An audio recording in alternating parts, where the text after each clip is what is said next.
이 사람들이요, 말로는 승리하는 삶, 승리하는 삶 이랬는데, 지금 이 본문 고린도서 4장 8절에 16절에 이 주제로 승리하는 삶의 비결이라고 제가 이렇게 말씀을 드렸는데, 그렇게 말같이 쉽지가 않아요. 왜?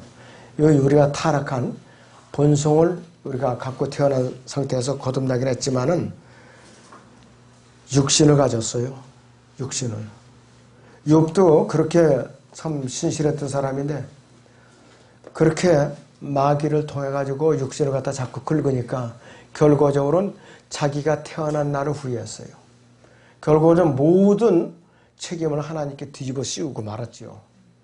더군다나 그 세 친구가 와서 쓸모없는 의사들이 와갖고 자꾸 자기를 위로해주고 격려해주는 거 고사가 자꾸 긁어대고 정죄하니까 더 힘이 처진 거예요. 이 시대에도 우리 주위에 그러한 욥의 세 친구들이 있나 없나 잘 살펴봐야 돼요. 힘을 빼는 친구들이 있나 없나 잘 살펴봐야 돼요. 처음에는 좋아 보이는 친구들이 나중에 알고 보니까 욥의 세 친구들이라 이거예요. 그런 친구들은 빨리 알아차려서 얼른 띄워버리는 게 상책이에요. 승리하는 삶의 비결은 첫째는 예수 그리스도의 죽으심을 몸에 지니고 사는 삶을 통해서 가는 것이에요. 8절에서 9절을 이제 10절로 다시 봅니다. 우리가 사면에서 고난을 당하여도 괴로워하지 아니하며 당혹스러운 일을 당하여도 절망하지 아니하며 박해를 받아도 버림받지 아니하며 내 던져져도 멸망하지 아니하며 항상 주 예수의 죽으심을 몸에 지니고 다님은 예수의 생명이 있던 우리 몸에 나타나게 하려 함이라 그랬습니다. 자, 그래서 우리가 사면에서 고난을 당해도 이랬어요. 이게 무슨 뜻이냐? 우리가 육신의 고난을 당하여도 이 뜻이에요. 그리고 괴로워하지 아니하며, 어떻게 괴로워하지 않을 수가 있겠는가? 이 역설적 아니에요? 왜? 내 안에 새 사람이 또 있어요. 나의 옛 사람이 있으면서 새 사람이 또 있어요. 만약에 내 안에 새 사람이 없다 하면은 어떻게 되느냐? 내가 고난을 당했을 때 그냥 자빠지죠. 그냥.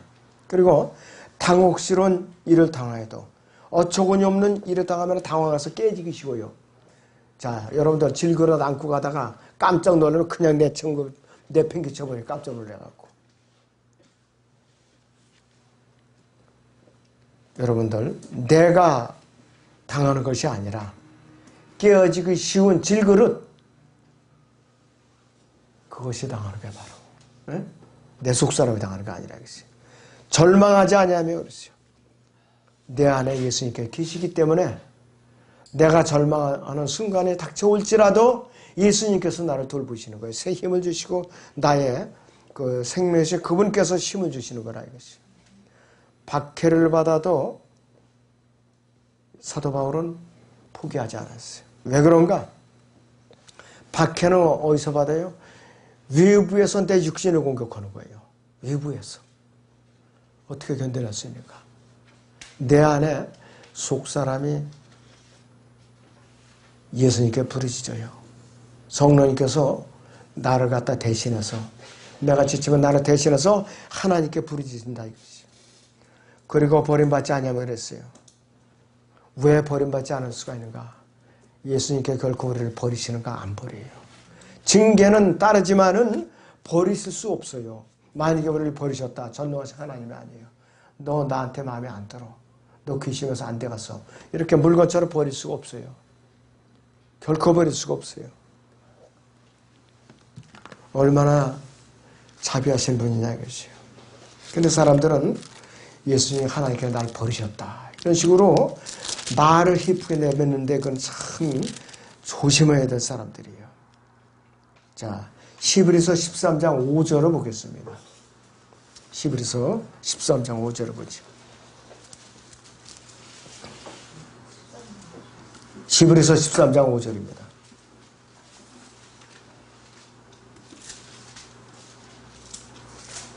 너희의 생활 방식에 탐욕이 없도록 하고 현재 가진 것들로 만족하라. 이는 그가 말씀하시기를 내가 너를 떠나지 아니하고 너를 버리지 아니하리라. 그랬어요. 내가 너를 떠나지 않고 너를 버리지 아니하리라 그랬어요. 만약에 우리가 하나님께 하도 속을 썩여서 너 일주일 가면 너 여기서 떠나 있겠다. 너 혼자 견뎌봐라. 만약에 이런 일이 벌어졌다면은 그 일주일 사이에 무슨 일이 일어나지 않을 것이에요. 큰일 나는 거예요. 잠시 잠깐이라도 우리는 하나님의 임재 안에서 떠나면 안 돼요. 떠나실 수도 없어요, 우리에게. 그러니까 여러분들은 하나님의 자녀로 그분의 예수님의 몸에 지체로서 붙어 있고 내 안에 성령님이 계시니까 떨어질 수도 없고 뛰어낼 수도 없는 것이에요. 그러니까 이것이 구원의 확신이 뭐냐. 말씀을 알아가면 알아갈수록 구원의 확신을 더 단단하게 가지는 거예요.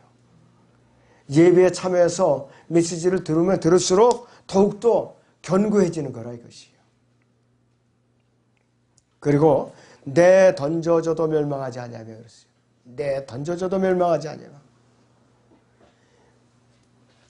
자, 그리스도인에게 이것이 아주 모순된 일이죠. 이론적으로 모순된 일이에요. 역설적인 교훈이라 이것이요. 고난을 당하고 당혹스러운 일을 당하고 박해를 받고 내 던져질 수도 있지만은 우리는 결코 버림받을 수는 없다 이것이요. 그리고 괴로워하지도 절망하지도 않고 버림받지도 또 멸망하지도 않는다.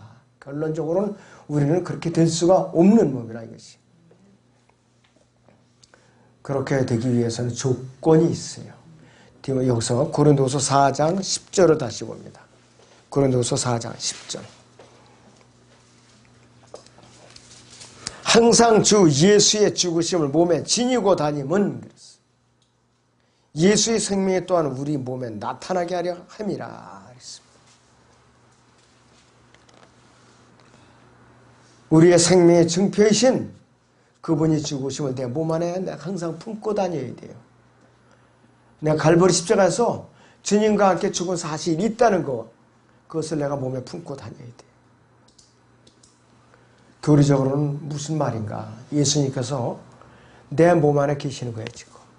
우리는 예수 그리스도 안에 있다는 것을 의미하는 것이에요. 예수님께서 우리는 예수 그리스도의 그분의 삶의 일부분이에요. 그리고 또 우리의 삶은 예수 그리스도께 죽으시고 장사됐을 때대로 갈보리 십자가로 거슬러가서 2000년 전에 그 사건이 여러분들에게 동일하게 믿음으로서 겪었고 지금도 겪고 있는 거라 이것이에요. 왜? 언제까지 몸의 구속을 받는 순간까지. 예수님께서 3년 반 동안 생을 마치셨어요. 공생애를. 우리는 그 후로 2000년 지나서 예수님 영접해서 구원을 받았어요. 우리는 들림받는 그 순간까지 기간 차이는 날지라도 똑같이 예수님의 그 지상에서 고난받는 삶에 우리가 같이 들어가야 된다 이것이. 자, 로마서 6장 8절을 봅니다. 로마서 6장 8절 보시죠.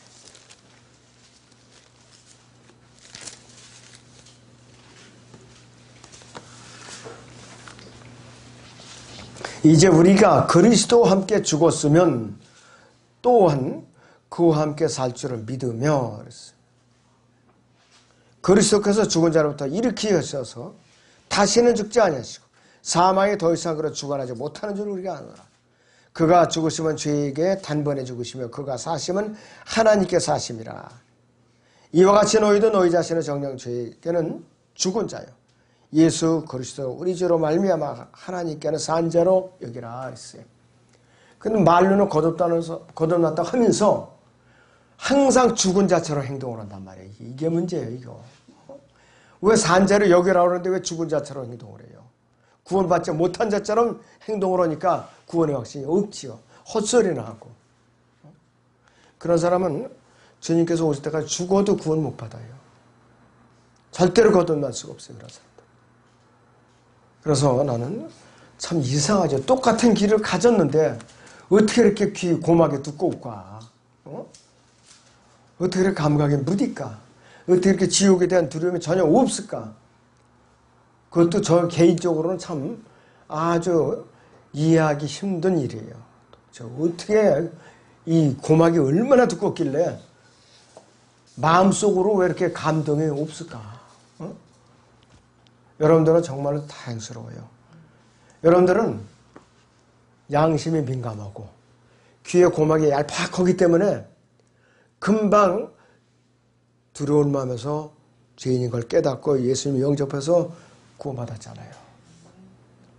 양심이 무디지 않은 걸 참 다행으로 알아야 돼요. 민감한 걸 참 감사해야 돼요.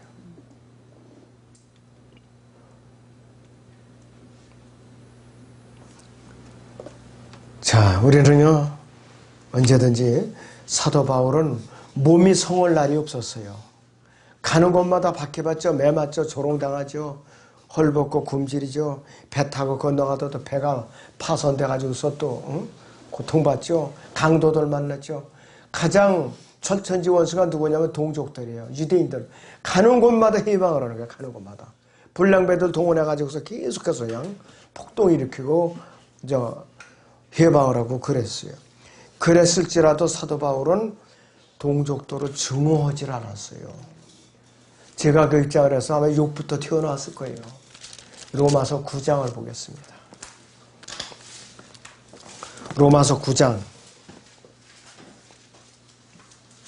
1절에서 5절을 보겠습니다. 내가 그리스도 안에서 진실을 막아 거짓을 말하지 아니하노니 나의 양심도 성령 안에서 나에게 증거하는 것은 내 마음에 큰 근심과 그치지 않는 슬픔이 있다는 것이라. 육신에 따른 내 형제들 내 동족을 위해서라면 차라리 내 자신이 그리스도로부터 저주받기를 바랐겠노라. 그들은 이스라엘인들아 그들에게는 양자됨과 영광과 언약들과 율법을 주신과 하나님의 성경과 약속들이 있고 조상들도 그들이 조상이며 육신으로는 그리스도께서 그들에게서 났으니 그는 만물 위에게서 영원히 송축받았을 하나님이시라. 아멘. 그랬어요. 여기서도 예수님의 하나님이라고 사도 바울도 분명히 얘기하고 있어요. 구약에서도 신명기에서도 모세는 이스라엘 백성들이 벌거벗고 술 취하고 먹고 마시고 뛰노다가 금송아지에 절하다가 하나님께 이 민족을 내가 없애버리고 전멸시키고 너로 하여금 다른 민족을 일으키라 그랬을 때 모세도 그랬잖아요. 차라리 저의 이름은 생명체에 지워주시고 이 민족을 용서해 주옵소서. 이런 중보 기도를 했어요. 신약에는 사도 바울이 이루고 있어요. 그렇게 매를 맞아갖고 박해를 받으면서도 자기 동족을 위해서 그치지 않는 애통함이 있었어요. 로마서 14장에서도 15장에서도 원수를 원수로 갚지 말라고 그랬어요. 그들을 위해서 돌이키도록 기도하라고 그랬어요. 우리가 승리하는 삶을 살려면 우리는 매 순간마다 내 자아에 대해서 죽는 삶을 살아야 돼요. 본문 고린도서 4장 11절부터 다시 봅니다. 4장 11절부터. 살아있는 우리가 항상 예수의 죽음에 넘겨지는 것은 예수의 생명도 우리의 죽을 육신에 나타나게 하려는 것이라. 그러므로 죽음은 우리 안에서 역사하나 생명은 너희 안에서 역사하느니라. 똑같은 믿음의 영을 가졌기에 기록된 바 내가 믿었으므로 말하였노라 한 것과 같이 우리도 역시 믿음으로 말하노라. 주 예수를 살리신 그분께서 예수를 통하여 우리도 살리시며 또 우리를 너희와 함께 나타내시리라는 것을 아노니 이렇게 말하고 있어요.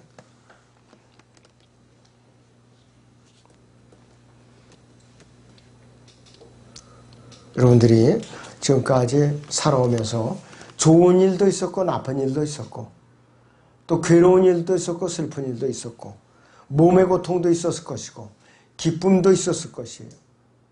다 나쁜 것만은 아니에요. 훈련시키는 하나님의 도구예요. 훈련시키는 도구. 자, 우리는 바울의 고백을 한번 들어보죠. 로마서 8장을 보겠습니다. 로마서 8장 36절에서 37절을 보겠습니다.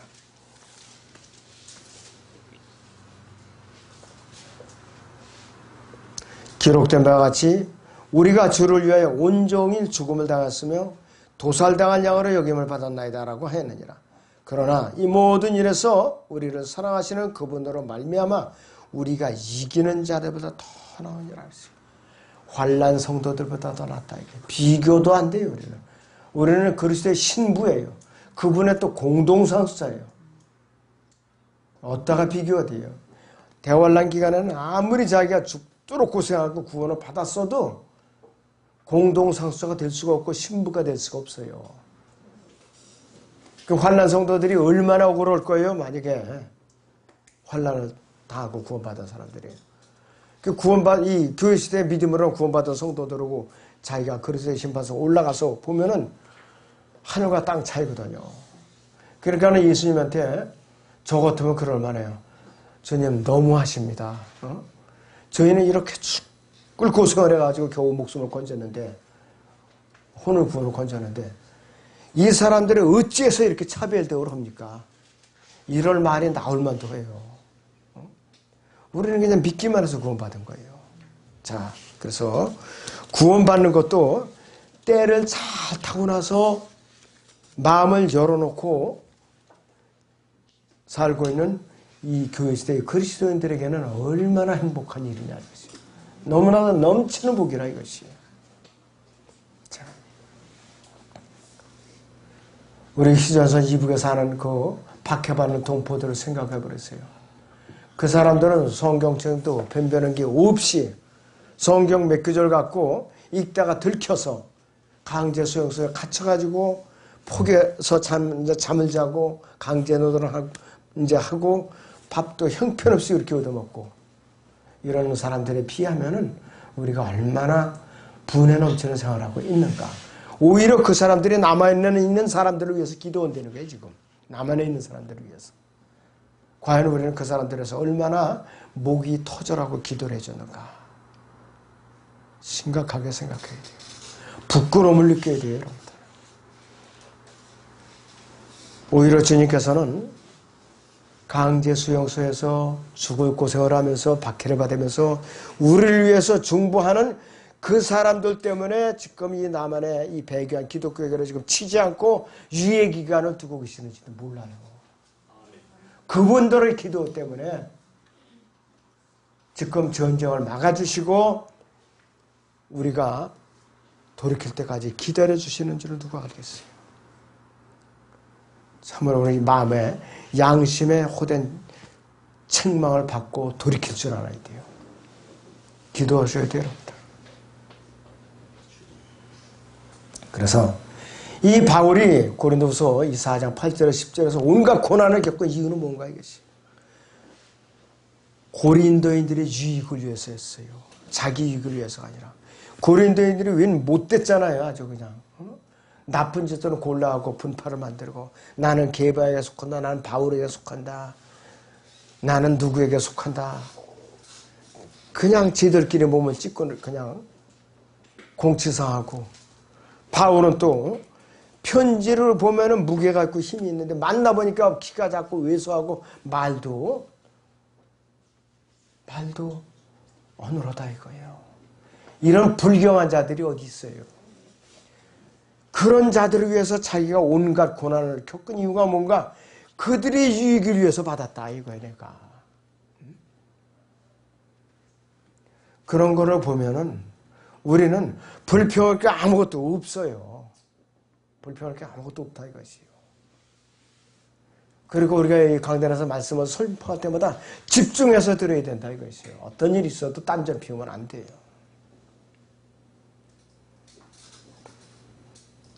자, 그래서 이 바울이 받은 모든 고통과 박해, 괴로움, 절망, 고린도인들이 연약한 믿음을 바로 세우고 그들을 이제 올바로 세우고자 그렇게 받았던 것이.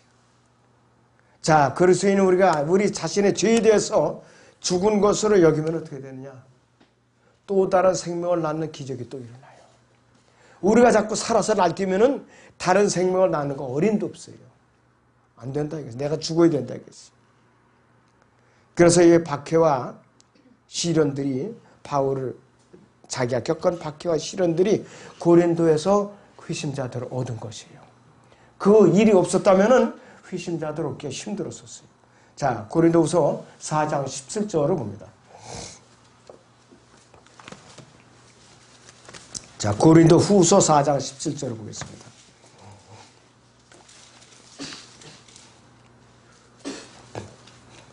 이는 우리가 잠시 받는 가벼운 환난이 우리를 위해 훨씬 뛰어난 영원한 영광의 비중을 이루어가기 때문이라 하겠어요. 우리가 바라보는 것은 보이는 것들이 아니라 보이지 않는 것들이라. 이는 보이는 것들은 잠깐뿐이지만 보이지 않는 것들은 영원하기 때문이라 이것이. 잠깐뿐이에요. 잠깐뿐이라 이것이. 자, 우리는 누구든지 거듭났으면 영이 똑같아요. 각자 인간의 영에 다른 이제 차이는 있어요. 강한 영하고 약한 영. 그러나 성령을 다 소유하고 있는 그 영은 똑같다 이것이.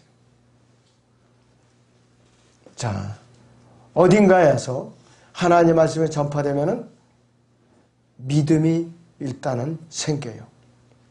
그래서 이제 누군가에 의해서 복음이 전파되고 새 생명이 튀어나오는 거지. 고린도서 4장 14절을 다시 봅니다. 주 예수를 살리신 그분께서 예수를 통하여 우리도 살리시며 또 우리를 너희와 함께 나타내시는 것을 아노니 이랬습니다.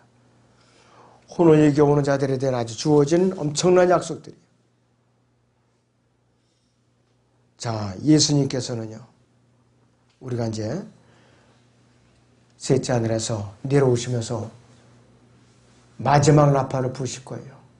천사장의 호령과 함께. 그 순간에 우리가 몸이 변화돼서 올라갔죠. 자, 주님 앞에 우리가 대면했을 때에 우리가 복음을 전해서 거듭나서 자라난 사람들 같이 갈 거 아니에요. 자랑의 멸관들이요. 데살로니가전서 2장 14절인 대로. 그럼 그 사람들은 가만히 있겠어요? 아, 아무개 형제님, 아무개 자매님, 내가 당신 덕분으로 이렇게 복음을 듣고 영원한 생명으로서 이렇게 같이 올라온 거 정말 감사합니다.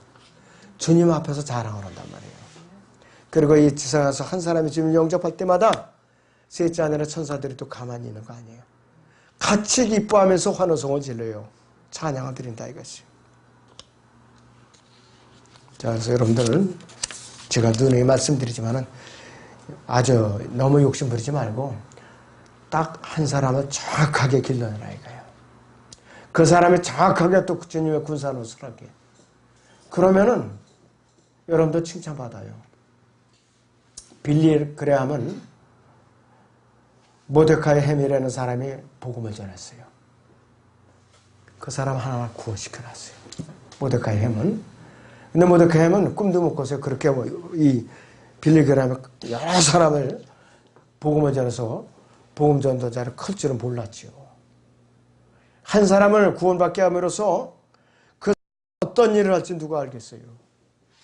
여러분들 한 사람을 염두에 두고 집중적으로 공략을 하세요. 앞으로 이제 새해가 돌아오면은 그렇게 여러분들 한 사람을 목표에 두고 그 사람을 복음을 전해서 양육을 시켜놔요. 분명히 일한다고 생명이 있으면 일하게 돼 있어요. 아무튼 여러분들이 그렇게 마음으로 품고 또 이제 행동으로 옮기시면 좋겠습니다.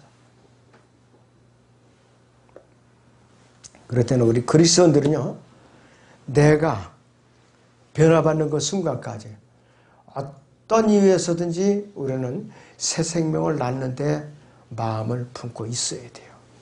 창세기 1장을 보죠.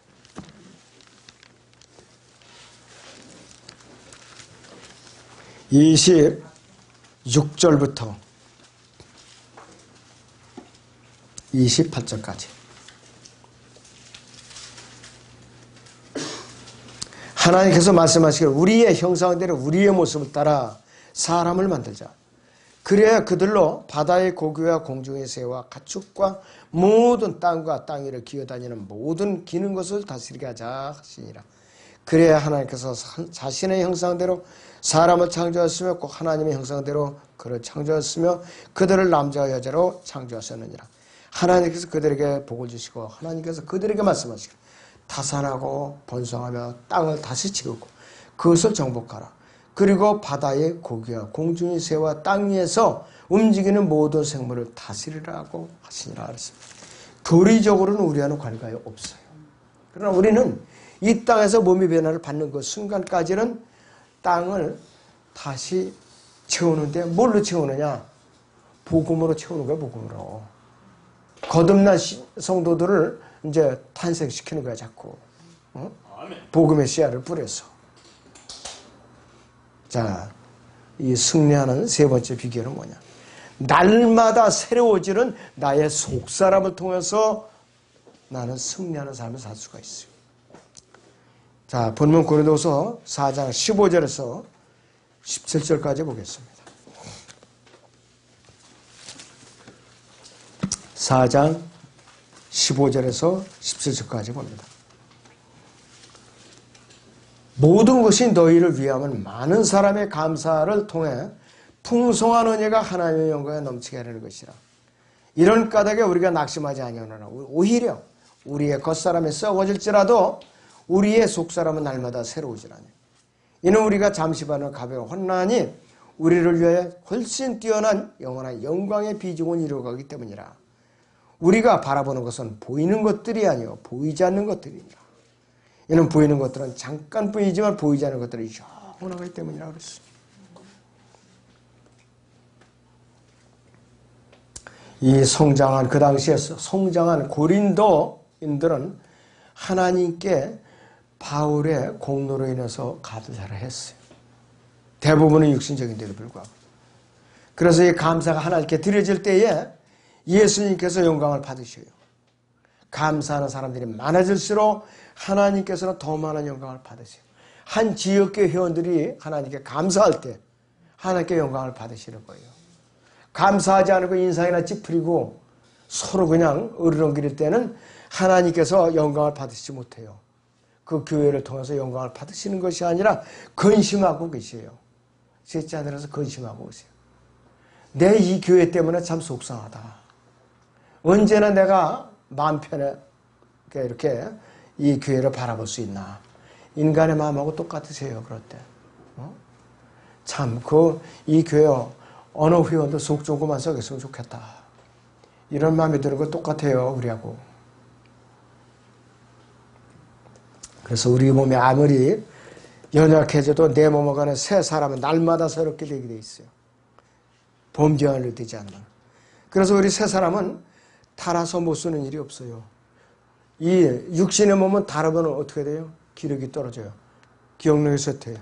나중에 어떻게 되는가? 빨리 안 죽으면 요양원에 가져야 돼요. 싫든 좋든 요양원에 가야 돼요. 그렇기 때문에 우리가 요즘 100세 보험이 이제 자꾸 늘어나고 있는데 솔직히 말해서 끔찍한 일이에요. 제 개인적으로는. 100세까지 주님 안 오시면 끔찍한 일이라고요. 필히 오셔야 돼요. 근데 어떤 사람들은 그래요. 어떻게 하면 내가 건강하게 100세까지 살 수 있는가. 근데 대부분이 구원 안 받은 사람들이 그래요. 여러분들은 주님이 빨리 오셔서 데려가시는 게 더 낫죠. 훨씬 낫죠. 날마다 연약해지는 거 뭐냐? 나의 옛사람이요 육신이에요. 이 낡아지는 육신이라 이것이. 우리의 새 사람이 맨날 같이 성령에서 새롭게 되니까 속사람은 나이와 관계없어요. 나이와 관계없이 새롭게 되는 것이에요. 겉사람은 매일같이 이제 늙어서 연약하게 되는 거라 이것이. 자, 그래서 우리는 이제 성경을 읽고 기도와 말씀을 끼어 있으면서 새 사람을 매 순간마다 새롭게 해야 돼요. 매 순간마다 속사람을 새롭게 해야 된다.